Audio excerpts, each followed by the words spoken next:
ശരി, doctor B Jayaraj, ഇതാണ് സഭയുടെ നിലപാട്.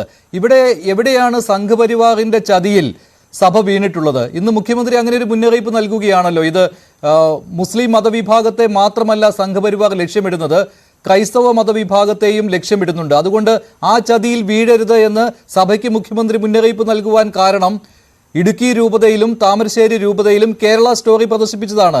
പക്ഷെ ഇവിടെ ഫാദർ കവീലിന്റെ വാക്കുകളിൽ അങ്ങനെ ഒരു എന്താണ്, സഭ മുന്നറിയിപ്പ് എടുക്കേണ്ടതുണ്ട് എന്നൊരു സൂചന കിട്ടുന്നുണ്ടോ ഇല്ലയോ?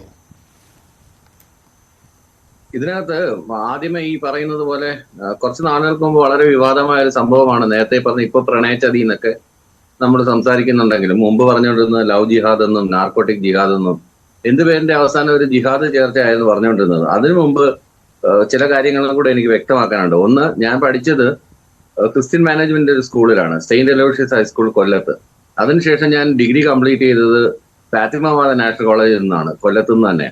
അപ്പൊ എനിക്ക് വർഷങ്ങളായിട്ട് സഭയുടെ സ്കൂളുകളിൽ പഠിച്ച് പാദ്രിമാരുമായിട്ടൊക്കെ വളരെ അടുത്ത സൗഹൃദമുള്ള ഒരാളാണ്.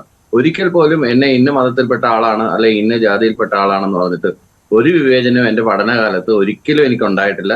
എനിക്കെന്ന് മാത്രമല്ല, എന്റെ കൂടെ പഠിച്ചിരുന്ന എല്ലാ കുട്ടികൾക്കും ഒരാൾക്ക് പോലും ഞാൻ ഗ്യാരണ്ടി ആയിട്ട് പറയാൻ പറ്റും അങ്ങനെ ഒരു ഇതുണ്ടായിട്ടില്ല. നമ്മളെയൊക്കെ പ്രൊമോട്ട് ചെയ്തിട്ടേ ഉള്ളൂ. വളരെ കരുണാമയന്മാരായ പാതിരിമാരായിരുന്നു. അവർ നമ്മളെ പഠിപ്പിച്ച ഒരു കാര്യം മാത്രമേ ഉള്ളൂ, ഗോഡ് ഈസ് ലവ് എന്നാണ്. ഒരിക്കലും ഈ അന്യമത വിദ്വേഷം വാക്കിലോ പ്രവൃത്തിയിലോ രൂപത്തിലോ നടത്തയിലോ ഭാവത്തിലോ ഒന്നിലും അവർ പ്രകടിപ്പിക്കാത്ത ആളുകളായിരുന്നു. പക്ഷെ ഇപ്പോഴങ്ങനെയല്ല. ഇപ്പൊ നമ്മൾ വല്ലാത്തൊരു കാലഘട്ടത്തിലാണ് ജീവിക്കുന്നത്. ആ കാലഘട്ടത്തിൽ ഇത്തരത്തിലുള്ള, അതായത് അൺടൈംലി ആയിട്ട് ഒരു സാധനം പ്രദർശിപ്പിക്കുക. ഇപ്പൊ കേരള സ്റ്റോറി എന്ന് പറഞ്ഞിട്ടുള്ള സ്റ്റോറിയിൽ 33,000 അല്ലെങ്കിൽ 38,000 പെൺകുട്ടികളെ എവിടെ നിന്ന് തട്ടിക്കൊണ്ടുപോയി മതം മാറ്റി എന്നൊക്കെ പറഞ്ഞായിരുന്നു. അതിനുശേഷം പിന്നെ സംവിധായകൻ തന്നെ അതിന്റെ ബാക്കിലേക്ക് പോയി. അങ്ങനെ എടുക്കുകയാണെന്നുണ്ടെങ്കിൽ കൃത്യമായിട്ടുള്ള കണക്കുകൾ എടുക്കട്ടെ. കേരളത്തിൽ നടന്ന മിശ്ര വിവാഹങ്ങൾ എത്ര, ആ മിശ്ര വിവാഹങ്ങളിൽ എത്ര ഹിന്ദു മുസ്ലിം അല്ലെങ്കിൽ ഹിന്ദു ക്രിസ്ത്യൻ അല്ലെങ്കിൽ ക്രിസ്ത്യൻ മുസ്ലിം വിവാഹങ്ങൾ നടന്നിട്ടുണ്ടെന്നൊക്കെയുള്ള കൃത്യമായിട്ടുള്ള കണക്കുകൾ ലഭ്യമാണല്ലോ. ഈ കണക്കുകളിലൊന്നും ഒരു ഇന്റലിജൻസിന്റെ കണക്കിലും ഇങ്ങനെ ഒരു ആസൂത്രിതമായ കുൽസിത നീക്കം നടക്കുന്നതായിട്ട് എങ്ങും റിപ്പോർട്ട് ചെയ്യുന്നില്ല. പിന്നെ ഈ അന്യമത വിദ്വേഷം പറഞ്ഞു വരുത്തുന്നത് കൊണ്ട് എന്ത് നേട്ടമാണ്? ഫ്രിഞ്ച് ബെനിഫിറ്റ്സിന് വേണ്ടി മാത്രമാണ് ഇവർ ഇത്തരം കാര്യങ്ങൾ പ്രചരിപ്പിക്കുകയും പറയുകയും ചെയ്യുന്നത്. അങ്ങനെയാണെങ്കിൽ ഇതിൽ ഏറ്റവും ആദ്യം രംഗത്ത് വരേണ്ട ഒരു കൂട്ടർ എന്ന് പറയുന്നത് കത്തോലിക്ക സഭയാണല്ലോ. പക്ഷെ കത്തോലിക്ക സഭയ്ക്ക് അങ്ങനെ ഒരു നിലപാടില്ല. മുന്നിൽ പ്രവർത്തിപ്പിക്കുന്നത് തെറ്റ് തന്നെയാണ്.